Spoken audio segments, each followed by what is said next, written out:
मीर गरीब सास बहू चैनल में आपका स्वागत है। आज फिर लेकर हाजिर हैं एक नई कहानी। चलिए सीधे चलते हैं आटा नई तो इतना कहानी की कम ओर। है, इतना कम आटे में कैसे पराठे बनाऊं? आटा गीला भी हो गया है। हे भगवान, क्या करूं मैं अब? वरुण जी को नहीं बोल सकती, सुबह से परेशान है वो। आज हमारा नया दुकान जो खुल रहा है गांव में, बहुत ही व्यस्त है। अगर अभी मैं उनको बोलूं कि आटा नहीं है, सब्जी नहीं है, कुछ भी नहीं है घर में, तो और भी ज्यादा परेशान हो जाएंगे। ना ना, मैं कुछ नहीं बोलूंगी, ऐसे ही मैं एडजस्ट करके बना लूंगी जितना भी आटा है उसमें। दिव्या बहुत ही गरीब है, पर उसके मन में दूसरों के प्रति बहुत ही दया भाव है। कभी भी वो किसी गरीब भूखे इंसान को खाली हाथ अपने घर से नहीं जाने देती है, कुछ ना कुछ दान धर्म करती है। और दिव्या के इस गुण के वजह से पूरे गांव में हर कोई दिव्या को बहुत ही सम्मान करता है। दिव्या की बहुत प्रशंसा होती है। दिव्या के घर के सामने एक बहुत बड़ा घर है और उस बड़े घर में रहती है सुनैना। सुनैना दिव्या की चचेरी बहन है और उसकी जेठानी भी। दिव्या जितनी दयालु है, सुनैना उतनी ही मतलबी और निष्ठुर है। अरे ये क्या, मुझे लगता है बहुत जोरों की बारिश होगी। बारिश होगी? हाँ, तो मैं गांव भर में घूम घूम कर अपना ये 3 तोले का नेकलेस किससे दिखाऊंगी? अरे नाना, मेरा तो पूरा दिन ही बेकार हो जाएगा। हाँ नहीं नहीं, एक काम करती हूँ, मैं अभी निकल पड़ती हूँ, सबको अपना ये 3 तोले का नेकलेस दिखाऊंगी।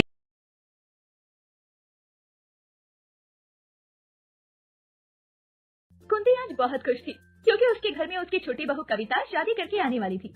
खुशी के मारे कुंती दरवाजे की तरफ से हट ही नहीं रही थी। ये देखकर कुंती की बड़ी बहू सीता अपनी सास से कहती है, माँ जी, अभी देवरानी जी को आने में समय लगेगा। आप काफी देर से बैठी हुई हैं, ठंड भी हो रही है। आप एक काम कीजिए, आप अपने कमरे में चले जाइए। जब देवरानी जी आ जाएंगी तो मैं आपको आवाज लगा दूंगी। अरे ऐसे कैसे अपने कमरे में चली जाऊं? मेरी अमीर बहू आ रही है, तुझे पता भी है दहेज में कितना कुछ लेकर आ रही है वो। अरे सोने से लदी होगी वो। अब बड़ी बहू दहेज में तो कुछ लेकर आई नहीं, और जब छोटी बहू लेकर आ रही है तो क्यों ना रहूं उसकी ताक में मैं। इतना बोलकर कुंती एक बार फिर दरवाजे की तरफ मुंह करके बैठ जाती है। देखते ही देखते सुबह के 5 बज जाते हैं और कुंती का इंतजार खत्म होता है। उसका छोटा बेटा सौरभ और बहू कविता शादी के जोड़े में घर आते हैं, जिसके बाद कुंती उसका गृह प्रवेश करवाकर उन्हें अंदर आने को कहती है। सीता, जाओ बहू को उसका कमरा तो दिखा दो। जी माँ जी। कविता, चलो मेरे साथ। इतना बोल का सोने का नेकलेस दिखाती है और फिर, अरे मैं तो जिसको दिखाना चाहिए था उसे ना दिखाकर पूरे गांव भर में दिखाई अपना ये नेकलेस। हाँ, दिव्या को तो मैं भूल ही गई थी, मेरी प्यारी चचेरी बहन। हाँ, जब वो देखेगी मेरा ये नेकलेस और उसका चेहरा मैं देखूंगी, तब जाकर मुझे चैन मिलेगा। जल जाएगी बेचारी, गरीब कहीं की। चलो उसके घर चलती हूँ। वैसे रोज एक बार अगर उसके घर में ना जाऊं मैं तो मुझे चैन नहीं मिलता है। हाँ, रोज उसे एहसास जो दिलाना होता है मुझे कि वो कितनी गरीब हो गई है और मैं कितनी अमीर हूँ। चलो चलती हूँ अपनी गरीब बहन से मिलने। ये क्या दीदी, तुम तो नीचे बैठ गई जमीन पर। रुको, मैं तुम्हारे लिए कुर्सी लेकर आती हूँ। अरे ना ना दिव्या, कोई बात नहीं, मेरी तो आदत हो गई है तुम्हारे घर में आकर ऐसे जमीन पर बैठने की। वैसे बुरा ना मानना, तुम्हारे घर में तो कोई भी ढंग की कुर्सी नहीं है। वैसे ज्यादा से ज्यादा क्या होगा, मेरी ये 25,000 की कांजीवरम साड़ी खराब हो जाएगी तो हो जाएगी, उससे क्या फर्क पड़ेगा मुझ पर? कोई फर्क नहीं पड़ेगा। ऐसी 100 साड़ियाँ हैं मेरे पास। और हाँ, तुम्हें पता है पिछले महीने मैंने 5 बनारसी साड़ियाँ अपनी नौकरानी चंपा को दान किए थे। तुम्हें तो पता है ना मेरा मन में कितना दया भाव है दूसरों के प्रति। हाँ, वैसे दिव्या, मुझे बहुत ही बुरा लगता है जब मैं तुम्हें ऐसे फटे पुराने साड़ी में देखती हूँ। हाँ, हम दोनों तो चचेरी बहनें हैं ना। घर में कितनी शान से रहते थे और शादी भी एक ही परिवार में हो गया हम दोनों की। मैं जेठानी बन गई और तुम मेरी देवरानी। हाँ, और जब जमीन जायदाद का बंटवारा हुआ तो तुम लोगों को भी तो इतना सारा पैसा मिला। पर देवर जी अपने जिद के वजह से, हाँ, क्या जरूरत थी उस व्यवसाय में सारा पैसा लगाने की? सारा पैसा तुम लोगों का व्यवसाय में डूब गया और देखो ऐसी हालत हो गई। वैसे तुम्हें पता है, देवर जी के इस हालत के वजह से मेरे पति बहुत परेशान हैं। वो तो अपने छोटे भाई को मदद करना चाहते हैं, पर देवर जी है कि इतने खुददार, इतने स्वाभिमानी, अपने बड़े भाई से मदद ही नहीं लेना चाहते। देवर जी तो इनके मुंह पर साफ इनकार कर दिया कि बड़े भैया आपसे कोई मदद नहीं चाहिए। भला ऐसी खुद। सीता जैसे ही कविता का लहंगा पकड़ने जाती है, तभी कविता सीता के ऊपर चिल्लाती हुई कहती है, तुम्हारी हिम्मत कैसे हुई मेरी इतने महंगे लहंगे को छूने की? तुम्हें पता भी है ये लहंगा कितना महंगा है? अरे कविता बहू, क्या हो गया? अचानक से तू चिल्लाने क्यों लग गई? माँ जी, आप अपनी बड़ी बहू यानी मेरी जेठानी को समझा लीजिए। मेरा लहंगा बहुत महंगा है और मैं नहीं चाहती कि ये गंदे गंदे हाथ मेरे लहंगे पर लगाए। माफ करना कविता, लेकिन तुम्हारा लहंगा गंदा हो रहा था, इसलिए मैंने सोचा थोड़ा सी पकड़ लूं। पर अगर तुम्हें ये लग रहा है कि मेरे छूने से तुम्हारा लहंगा गंदा हो जाएगा, तो तुम अपने लहंगे को खुद ही संभालो। अब मेरे साथ चलो, मैं तुम्हें तुम्हारा कमरा दिखा देती हूँ। सीता की बात का कविता कोई जवाब नहीं देती और सीता के पीछे पीछे चल देती है। समय गुजरता है। गुजरते समय के साथ कविता घर की जिम्मेदारियों को तो संभालना दूर, वो घर के कामों तक को हाथ नहीं लगाती। कुंती भी उसे कुछ नहीं कहती। ये देख सीता को बहुत दुख होता। ऐसे ही एक दिन कविता बाहर से एक महंगी साड़ी लिए आती है और अपनी सास को दिखाते हुए कहती है, माँ जी, ये साड़ी मैं आपके लिए लेकर आई हूँ, देखिए सुंदर है ना? हाँ बहू, ये साड़ी तो बहुत सुंदर लग रही है, देखने में महंगी भी लग रही है। कितने की है ये साड़ी? अब माँ जी, आपकी छोटी बहू लेकर आई है आपके लिए साड़ी, तो आप अंदाजा लगा ही सकती हो कि ये साड़ी कितने की होगी। दोनों सास बहू आपस में बात कर रही होती है। तभी वहाँ कविता की जेठानी आ जाती है और इतनी सुंदर साड़ी देखकर वो साड़ी को अपने हाथ से पकड़ते हुए कहती है, अरे वाह कविता, ये दारी ऐसी स्वाभिमानी किस काम की? दीदी, उनमें बहुत खुददारी है। वैसे वो घमंडी नहीं है और मुझे उनका ये गुण बहुत अच्छा लगता है। हाँ हाँ, तुम सही बोल रही हो, खुददार होना बहुत अच्छी बात है। वैसे दिव्या, आज बहुत बारिश होने वाली है। हाँ, मुझे घर जाना चाहिए। तुम्हें तो पता है ऐसा मौसम मुझे बहुत पसंद है। घर जाऊंगी, पकोड़े तलकर खाऊंगी, मतलब नौकरानी बनाएगी। मैं तो आराम से बालकोनी में बैठकर बारिश देख देख कर मजे से पकोड़े खाऊंगी। वैसे दिव्या, मैं तुम्हें अपना ये हार दिखाने आई थी, 3 तोले का सोने का हार। कैसी लग रही हूँ मैं इस हार में? दीदी, बहुत सुंदर लग रही हो तुम। हाँ, बिल्कुल गुड़िया जैसी दिख रही हो। हाँ, वो तो है। देखा कैसे चल गई, इसका चेहरा तो देखो, मुंह उतर गया बेचारी का। चलो मैं चलती हूँ। हाँ, पकोड़े खाऊंगी आराम से बालकोनी में बैठकर, इसकी कुड़िया को देखकर। मेरे बालकोनी से इसका ये छोटा सा कुड़िया का नजारा बहुत ही सुकून देता है मेरे दिल में। हाँ। तब अचानक से दिव्या के टूटे हुए छत से बारिश की पानी टपकने लगती है। अरे रे, ये क्या? तुमने तो बर्तन रख लिया, पर ये क्या परेशानी है? तुम्हारा छत तो टूटा हुआ है और देखो, एक जगह पर ही नहीं, चारों ओर से पानी टपक रहा है। हे भगवान, ऐसे हालत में तुम कैसे रहती हो? मुझे तो समझ में ही नहीं आता दिव्या। वैसे मुझे लगता है देवर जी को अपनी खुददारी स्वाभिमानी को पीछे रखना चाहिए और अपने भैया से कुछ मदद लेनी चाहिए। हाँ, पता नहीं ऐसे हालत में तुम कैसे रह रही हो। अच्छा, मैं चलती हूँ। इतना सुहाना मौसम है, पकोड़े तलकर खाऊंगी, मतलब नौकरानी बनाएगी और मैं खाऊंगी बालकोनी में बारिश को देखते हुए। इसे ही बोलते हैं नसीब अपना अपना। देखो तो, एक ही घर में हम दोनों बहनों का जन्म हुआ था, पर दीदी का नसीब देखो, इतनी सुंदर बारिश के मौसम में अपने आंगन पर महारानी जैसे बैठेगी और बालकोनी में चाय पकोड़े खाएगी। पर मैं क्या करूँगी? मुझे भी तो इसे बारिश का मौसम पसंद था, पर अब नहीं है। मेरे इस टूटे फूटे छत को तो देखो, कितना पानी टपक रहा है। मेरा सारा दिन तो इस पानी को पोंछते हुए ही निकल जाएगा और इतने गीले जमीन पर बैठकर मुझे खाना बनाना पड़ेगा। हाय रे नसीब। साड़ी तो बहुत सुंदर लग रही है। ये साड़ी सुंदर होगी क्यों नहीं? अरे इस साड़ी में मैंने पूरी 5,000 जो लगाए हैं। आपको पता है ये साड़ी 5,000 की है? क्या बात कर रही हो कविता? ये साड़ी मार्केट में 1,500 की मिल रही है, लेकिन तुम इस पर 5,000 बुक करा गई। दीदी, आप जिस 1,500 की साड़ी की बात कर रही हैं, वो ये साड़ी नहीं है। आप जैसे गरीब लोग क्या जाने महंगी साड़ी का रेट। इतना बोलकर कविता वहाँ से चली जाती है, लेकिन सीता की आंखें भर आती है और कुंती भी उसको और भला बुरा सुनाते हुए कहती है, बहू, क्या जरूरत है तुझे कविता से उलझने की? 2 मिनट में तेरी इज्जत की धज्जियां उड़ा देती है वो। देख बहू, कविता करोड़पति बाप की इकलौती औलाद है, इसीलिए तू उससे अपना कंपैरिजन करना बंद कर। इतना बोलकर कविता भी वहाँ से चली जाती है, लेकिन ये सब दूर खड़ा विकास देख रहा होता है, पर वो कुछ नहीं कहता। समय गुजरता है।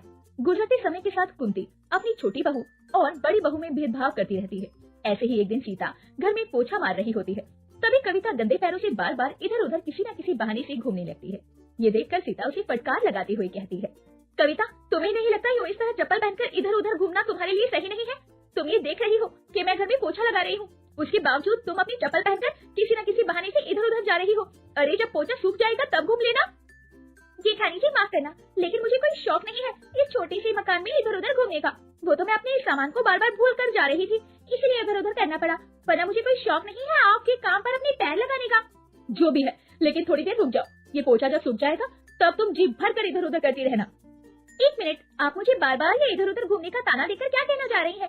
आप साबित क्या करना चाहती हैं कि आप इस घर में काम करती हैं और मैं सिर्फ इधर उधर करती रहती हूँ? वैसे मैंने ऐसा कुछ नहीं कहा, लेकिन अगर तुम्हें ऐसा लगता है तो बिल्कुल सही लगता है। इस तरह दोनों देवरानी जेठानी में ताबड़तोड़ बहस होने लगती है। तभी वहाँ कुंती और बाकी के घर के लोग आते हैं, जहाँ वो देवरानी जेठानी का झगड़ा होते हुए देखते हैं। देखते ही देखते वो लड़ाई काफी बढ़ जाती है, जिसके बाद कुंती अपनी छोटी बहू के ऊपर ना चिल्लाते हुए बड़ी बहू सीता के ऊपर अपना गुस्सा निकालती है। सीता बहू, ये क्या बदतमीजी है, तुम इस तरह छोटी बहू के ऊपर कैसे चिल्ला रही हो? माँ जी, मैं कविता के ऊपर चिल्ला नहीं रही, बल्कि चिल्ला हो रही है। मैंने तो कविता को बस इतना कहा कि जब घर सूख जाए तब आराम से अपने काम को करते रहना, लेकिन ये है कि मेरी इस बात का बतंगड़ बना रही है। माँ जी, आप अपनी बड़ी बहू को समझा लीजिए और कह दीजिए उनसे कि जिस तरह वो मुझ पर एक छोटी सी काम को लेकर चिल्ला रही है, अगर मैंने अपने पिताजी को कह दिया तो वो उनके जैसे 10 नौकर इस घर पर रख देंगे। अगर ऐसी बात है कविता, तो तुम अपने पापा को बोल दो कि इस घर में 10 नौकर रखवा दे, वो भी सिर्फ तुम्हारे लिए, क्योंकि मैं तो अपना काम खुद करना जानती हूँ। नहीं ये क्या जी, आपने अभी तक चाय नहीं पी है? चाय तो ठंडी हो गई है। मैं फिर से गर्म करके लाती हूँ, मतलब नौकरानी को बोल देती हूँ। अजी रुको, नहीं चाहिए चाय, मेरा तो दिमाग गर्म हो रहा है। ये तुम्हें ठंडी चाय की पड़ी है? हाँ, क्या इतना सारा सामान तुमने मंगाया है घर की सजावट के लिए? क्या जरूरत थी इतना सारा सामान मंगाने की? सुने ना, तुम तो इतनी पैसे खर्च करती हो कि मैं तो परेशान हो गया हूँ। हाँ, मेरे पास क्या कोई खजाना है? ऐसे पैसे खर्च करोगी तो क्या होगा मेरा? हाँ, थोड़ा तो अकल से काम लिया करो। इतना सारा सामान से तो घर भरा पड़ा है, फिर और नए सामान खरीदने की क्या जरूरत थी तुम्हें? हाँ, वो भी इतने बेफिजुल सामान। क्या जरूरत है ये सजावट की सामान की हमें? अजी आप तो चुप ही कीजिए, हमारा बेटा और हमारी बेटी बड़े हो रहे हैं, उनके लिए अच्छे अच्छे घर से रिश्ते आ रहे हैं, लोग तो आएंगे अभी हमारे घर। फिर ऐसा घर किस काम का जी? इतना बड़ा घर और घर में सामान इतने पुराने, छी छी छी छी, हमारा तो कोई इमेज ही नहीं रहेगा। आप तो समझते नहीं हो, आजकल के लोग सिर्फ दिखावे पर ही जाते हैं। घर में कीमती सामान होगा तो वो हमको बहुत बड़े अमीर लोग समझेंगे। हाँ, वैसे हम तो बहुत अमीर हैं, किस बात की कमी है हमें? अक्ल की कमी है, वो भी तुम्हें, हमें नहीं। हाँ, 3 किराना का दुकान है मेरा इस गांव में, इसका मतलब ये नहीं कि मेरे पास खजाना है। तुम ऐसे पैसे खर्च ना किया करो, मुझे अच्छा नहीं लगता है। वैसे इतना सारा सामान है घर में, माँ ने कितने प्यार से इतना सारा सामान खरीदा था, और सारा सामान बेशकीमती। और आजकल तो पुराने सामान से ही घर सजाते हैं, क्या बोलते हैं, एंटीक सामान से। हाँ, और तुम उल्टा कर रही हो, फिजूल का सामान खरीद कर ये सब सामान को वहाँ पर कूड़े के ढेर करके रखा है। क्या करोगी उनका? उनको अच्छे से रख देना स्टोर रूम में बंद करके। मेरी माँ की यादें हैं वो। अजी यादें नहीं है, कचरा है कचरा। आजकल कौन ऐसे सामान से घर सजाता है? मैं तो ना रखूंगी अपने घर में ऐसे सामान। हाँ, वो सामान तो सासू माँ के जमाने का है, उस जमाने में लोग इसे घर सजाते थे। आजकल के जमाने में कौन सजाता है? आजकल के जमाने में तो ये कबाड़ है कबाड़। नया नया फ्रिज खरीदा है, टीवी खरीदा है, सोफा सेट खरीदा है, उसके साथ ये वाले सामान रखूं? ना, मैं तो कबाड़ी वाले को बेच दूंगी। खबरदार ऐसा किया तो मुझे बिल्कुल पसंद नहीं। हाँ, वैसे मैं सोच रहा था, अगर ये सामान तुम घर में रखना नहीं चाहती तो मैं अपने छोटे भाई को दे दूंगा। अजी ऐसी गलती ना कीजिएगा, आपको याद नहीं क्या? पिछली बार आपने थोड़ी मदद करनी चाहिए थी अपने छोटे भाई की। क्या कुछ नहीं सुनाया था उसने आपको? मुंह पर ही। बहुत ही खुददार और स्वाभिमानी बनता है आपका छोटा भाई, उससे कुछ देने की जरूरत नहीं है। हाँ, मैं कबाड़ी वाले को ही दे दूंगी। ओहो, सुने ना, ये सामान देने से कौन सा उसकी हम मदद कर रहे हैं जो वो इतना बुरा मान जाएगा? मैं तो इसलिए बोल रहा था क्योंकि वो माँ से बहुत प्यार करता था, और वो बिल्कुल भी नहीं चाहेगा कि हम ऐसे इस सामान को कबाड़ी वाले को बेच दें। इससे अच्छा है कि वो अपने घर पे रख ले, मेरा भाई ही तो है, क्यों बुरा मानेगा? और इसमें खुदारी वाली क्या बात है? हाँ जी, कुछ भी हो जाए, मुझे नहीं देना अपना कोई भी सामान उन भिखारियों को। बुरा मत मानना, आपका छोटा भाई इतना घमंडी है। हाँ, और बहुत अहंकारी है। घर में खाने के लिए दाना नहीं है। आज तो देख कर आई मैं, आटा इतना सा था और गीला भी था, उससे पराठे बना रही थी आपकी चहीती बहू। अरे वो मेरी चहीती बहू है, तुम्हारी बहन नहीं है क्या? चचेरी बहन है जी, बहन कहाँ से होगी वो मेरी? हाँ, मेरी बहन तो अमेरिका में रहती है। हाँ, क्या नसीब है हम बहनों की। और लक्ष्मी माँ बोल सकती ना जेठानी जी, क्योंकि मैं उन्हें ये नहीं बताना चाहती कि जिस घर में मैं शादी करके आई हूँ उस घर के लोग कैसे हैं। बड़ी बहू, तू अपना मुंह बंद कर और जा यहाँ से, नहीं तो अच्छा नहीं होगा तेरे लिए। इतना बोलते बोलते कुंती का हाथ सीता के ऊपर उठ जाता है, लेकिन तभी विकास बीच में आ जाता है और अपनी माँ का हाथ पकड़ लेता है। बस माँ, बस बहुत हुआ। जब से लड़ाई हो रही है तब से मैं देख रहा हूँ, आपने अपनी छोटी बहू के खिलाफ एक शब्द नहीं कहा और आप सीता को ही भला बुरा बोले जा रही है। माना कि मेरी पत्नी गरीब घर से है, वो इतना दहेज नहीं लाई जितना आपकी छोटी बहू लेकर आई, लेकिन इसका मतलब ये नहीं कि आप मेरी पत्नी को कुछ भी बोलती रहोगी। बेटा विकास, ऐसा कुछ नहीं है। मैं बस बड़ी बहू को समझाने की कोशिश कर रही हूँ। क्या कोशिश कर रही हैं आप? अरे आपने ही तो इस घर को बिखेर के रख दिया, तोड़ के रख दिया माँ। आपने घर को, अगर आपने शुरू में ही कविता को अमीर गरीब का भेद करने से रोक दिया होता तो आज मेरी पत्नी की ये हालत ना होती। पर कोई बात नहीं, आप लोगों को मेरी पत्नी से प्रॉब्लम है ना? ठीक है, मैं और मेरी पत्नी इस घर को आज और अभी छोड़ कर जा रहे हैं। विकास जी, क्या कह रहे हैं आप? अगर हमने ये घर छोड़ दिया तो हम कहाँ रहेंगे? सीता, तुम्हें मुझ पर विश्वास है ना? तो चलो मेरे साथ। मेरी जॉब एक MNC कंपनी में लगी है और वही लोग हमें अपना घर दे रहे हैं रहने के लिए। आज घर का माहौल कुछ ज्यादा ही खराब हो गया, जिस कारण विकास अपनी पत्नी को लेकर घर से हमेशा हमेशा के लिए चला जाता है और कुंती अपनी छोटी अमीर बहू के साथ रहने लगती है। तो वहीं अब सीता और विकास अलग से एक सुकून भरे घर में रहते हैं, जहाँ सीता को कोई ताने देने वाला नहीं था। ऐसे ही एक दिन सीता विकास के साथ खाना खा रही होती है और तभी, विकास जी, आज हम अलग हैं और खुशहाल जीवन जी रहे हैं। लेकिन सोचो, जब हम माँ के साथ रहते थे तुम कितना हंसी मजाक करते थे। सेपरेट रहने में अच्छा लगता है, लेकिन वो खुशी नहीं जो परिवार वालों के साथ आती है। मैं तुम्हारी बात अच्छे से समझ रहा हूँ सीता, लेकिन मैं उस घर में तुम्हें नहीं जाने दे सकता जिस घर में तुम्हें तुम्हारे मायके से जज किया जाए, तुम्हें हर वक्त ये एहसास दिलाया जाए कि तुम गरीब हो। मैं उस घर में तुम्हें नहीं जाने दे सकता जिस घर में तुम सुकून की 2 रोटी ना खा सको। हाँ, माँ ने मुझे पैदा किया है, पाल पोस कर बड़ा किया, लेकिन तुम मेरी जिम्मेदारी हो। विकास की बात सुनकर सीता अब उसके गले लग जाती है और इस तरह दोनों परिवार खुशी खुशी रहते हैं, क्योंकि अब तो ना कोई ताने देने वाला था और ना ही कोई सुनाने वाला। माँ की बहुत कृपा है हम पर, इस भिखारन जैसे नहीं है हम। हाँ, बड़ी आई। मुझे क्या याद नहीं है वो दिन जब हम शादी करके नए नए आए थे आपके घर दुल्हन बनकर, और आपकी माताजी आपके घर के पंडित जी को बुलाया था कुंडली देखने, हाथ देखने, और वो पोंगा पंडित क्या बोला था, क्या भविष्यवाणी की थी कि आपकी छोटी बहू दिव्या के ऊपर लक्ष्मी माँ की बड़ी कृपा है, एक दिन महारानी बनेगी, राजरानी बनेगी और पूरे गांव में उसके जैसा अमीर कोई नहीं होगा। हाँ, तब से आपके माताजी ने तो दिव्या को सर पे बिठाना शुरू कर दिया। दिन भर दिव्या दिव्या, छोटी बहू छोटी बहू। हाँ, मुझे तो भूल गई थी वो। अरे तुम ये बात अब तक नहीं भूली, पर इसमें दिव्या की क्या कसूर? वो तो तुम्हें हमेशा सम्मान करती है, कभी भी तुमसे। अजी आप चुप भी कीजिए, वो मेरे साथ जो भी व्यवहार करे, आपकी माताजी ने तो मेरे साथ वैसा व्यवहार किया था ना, इसके वजह से इसे वो शुभ मानती थी। हाँ, इसे तो महारानी जैसा व्यवहार दिखाती थी। मैंने वो सब अपने आंखों में देखा है, झेला है, मैं कहाँ भूलूंगी, मैं नहीं भूलूंगी वो दिन। हाँ, ओहो, तो क्या इस बात का बदला ले रही हो? मुझे अच्छे से पता है। सुने ना, तुम झूठी मूठी बात इस छोटी बहू के बारे में पूरे गांव में बताती फिरती हो सबको। ये क्या अच्छी बात है? इतनी जलन, इतनी ईर्षा अच्छा नहीं है। जो भी हो, चचेरी बहन ही सही, बहन तो है ना तुम्हारी। हाँ, ये क्या ठीक बात है? अगर उसे पता लगेगा तो वो क्या सोचेगी? कितना सम्मान करती है वो तुम्हारी। अजी रहने दीजिए, मैं कोई केयर नहीं करती इन बातों की। वो मेरी सम्मान करे ना करे, मैं तो रोज उसे चिढ़ाने के लिए उसके घर जाती हूँ, बड़ा मजा आता है। और वो पंडित कहीं मिल जाए ना मुझे, तो उससे भी अच्छे से बताऊंगी मैं। जाकर बैठा है वो पंडित अमेरिका में अपने बच्चों के घर पे, नहीं तो उससे ही अच्छे से सबक सिखा देती। पर जाने दो, मैं ये सब बातें क्यों कर रही हूँ। हाँ, अब तो मैं अपने बालकोनी में जाकर बैठूंगी, आराम से चाय पकौड़े खाऊंगी। हाँ, इस बालकोनी में आते ही मुझे सुकून मिलता है। देखो तो मेरे इतने बड़े महल जैसे घर में ये बालकोनी में जब मैं खड़ी होती हूँ तो सामने मुझे क्या दिखता है? सामने मुझे दिखता है उस भिखारन की कुटिया। हाँ, और बड़ा अच्छा लगता है, बहुत सुकून मिलता है। भिखारन कहीं की। हाँ, इससे बोल रहा था वो पोंगा पंडित कि ये महारानी बनेगी, इसके जितना अमीर गाँव में कोई नहीं होगा। और सासू माँ खुश हो रही थी। देखो इसकी हालत, ये बनेगी महारानी। बड़ी आई, बड़ा मजा आता है इसकी गरीबी देखकर। हाँ, अरे ये क्या, माचिस तो गीला हो गया। अब मैं आग कैसे जलाऊं, खाना कैसे बनाऊं? हे भगवान, क्या करूं? अरे बारिश भी बंद हो गया है। एक काम करती हूँ, दीदी के यहाँ जाती हूँ और माचिस लेकर आती हूँ, फिर खाना बना लेती हूँ।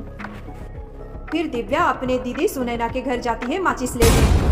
अच्छा हुआ दिव्या तुम आ गई, माचिस लेने ही सही। हाँ चलो, बारिश का कुछ अच्छा तो हुआ।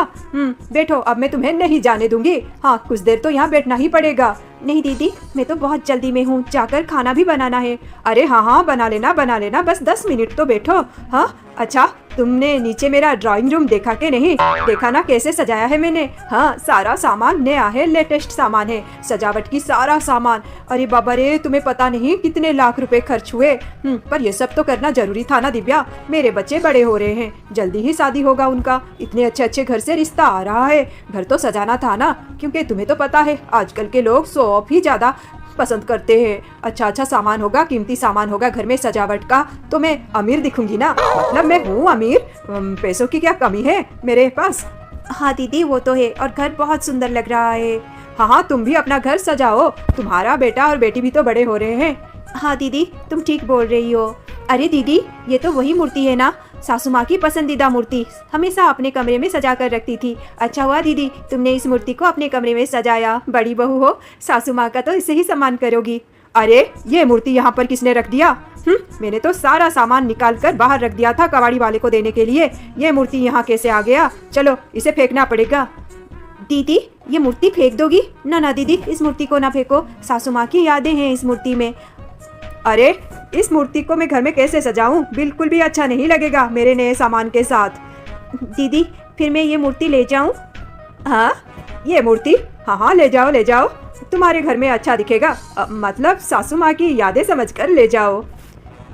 फिर दिव्या उस मोर की मूर्ति को अपने से बहुत ही पसंद है, क्योंकि वो मूर्ति उसके सासू माँ की निशानी है। दिव्या बहुत ही प्यार से उस मूर्ति को पोंछने लगती है। अचानक से वो मूर्ति दिव्या के हाथ से छूट जाती है और नीचे गिरकर टूट जाती है।